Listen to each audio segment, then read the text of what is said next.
আশ্রয় ব্যতীত, তার আনুগত্য ছাড়া ভগবত দর্শন হবে না। উরুক্রমের অঙ্ঘ্রি স্পর্শ পাবে না তুমি। হ্যাঁ, আমি বড় বড় সমস্ত শাস্ত্র পড়ছি, গীতা, ভাগবত, রামায়ণ, কত সমস্ত তন্ত্র, এই সমস্ত তাদের টিকা, তাদের ব্যাখ্যা, এইসব আলোচনা করি। এই সবই আমাকে আমাকে আমাকে নিয়ে যাবে বৈকুণ্ঠে, পথ দেখাবে। শ্রীমদ্ ভাগবত তা বললেন।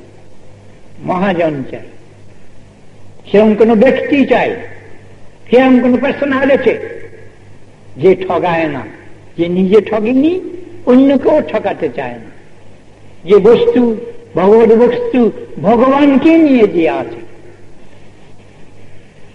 ভগবান ছাড়া কিছু বোঝে না, কিছু জানে না, চায় না। গোড়া বই আর জানে না, সোজা কথা, একটা কথা মাত্র, কৃষ্ণ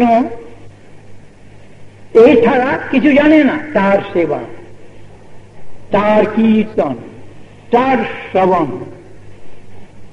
তার স্মরণ, তার সেবন, পাদ সেবন, তার বন্দন, এই কৃষ্ণকে নিয়ে আছে।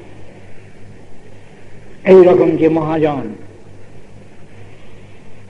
এইরকম বলেছেন যে নিষ্কিঞ্চনানাং মহীয়সাং পাদরজুভিষেকং ন বৃণীত যাবৎ, যে পর্যন্ত এইরূপ কোন সত্যিকার যথার্থ রিয় মহাজন, এর দর্শন, এর বাণী শ্রবণ, এর অনুগমন, এর উপদেশ পালন, এর গাইডেন্স, এর ডিরেকশন, এর ফিলসফি, এর রেগুলেশন, এই যে পর্যন্ত না তুমি অ্যাকসেপ্ট করতে পারছ, সে পর্যন্ত উরুক্রমের অঙ্ঘ্রির স্পর্শ তোমার লাভ হবে। শ্রীমদ্ ভাগবত বলে দিলেন, নয়েশাঙ্গমতি তাবৎ উরুক্রমাঙ্ঘ্রিং স্পৃশতি অনর্থাপগমূয়দর্থ মহীয়সাং নিষ্কিঞ্চনানাং পাদরজুভিষেকং ন বৃণীত যাবৎ। নিষ্কিঞ্চন মহাজনের পাদপদ্ম বরণ না করা পর্যন্ত, তার আশ্রয়, শুধু মন্ত্র নেওয়া নয়, শুধু তার আলেখ্যেতে ফুল দেওয়া নয়, শুধু জয় পরমহংস বলে চেঁচানো নয়, তার আশ্রয়, তার ডিরেকশন, তার গাইডেন্স, তার নিয়মন, তার আনুগত্য, তাকে অনুসরণ, তার ভজন, তার উপদিষ্ট ভজন পদ্ধতি অনুসারে ভজন সাধন করা। এইটা না করা পর্যন্ত তুমি নিজে নিজে চেষ্টা করে যত তীর্থ ভ্রমণ করো, যত শ্রবণ কীর্তন করো, বহু জন্ম করো যদি শ্রবণ কীর্তন, তথাপি না পাবে কৃষ্ণপদে প্রেমধন। কেন? শ্রবণ কীর্তনের ফল তো তাকে পাবো না। কেন?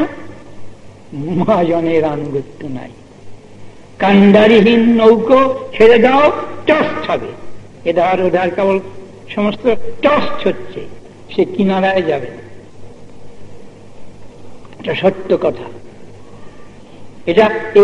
এই জন্য বললেন যে ভগবান এত সুন্দর, এত ক্ষমাময়, এত কৃপাময়, এত প্রেমময় হলেও তার কোন নিজজনের কৃপার আশ্রয় না করা পর্যন্ত তার এই কৃপাময়তা বা তার যে এই প্রেমময়তা, এর স্পর্শ তোমার জুটবে। হ্যাঁ, ওইখানে বসে আছেন তিনি সিংহাসনে, আমি চট করে গিয়ে উঠবো রাজার কাছে, যেতে পারবে না। রাজা তো বসে আছেন, আমি কেন যেতে পারবো না?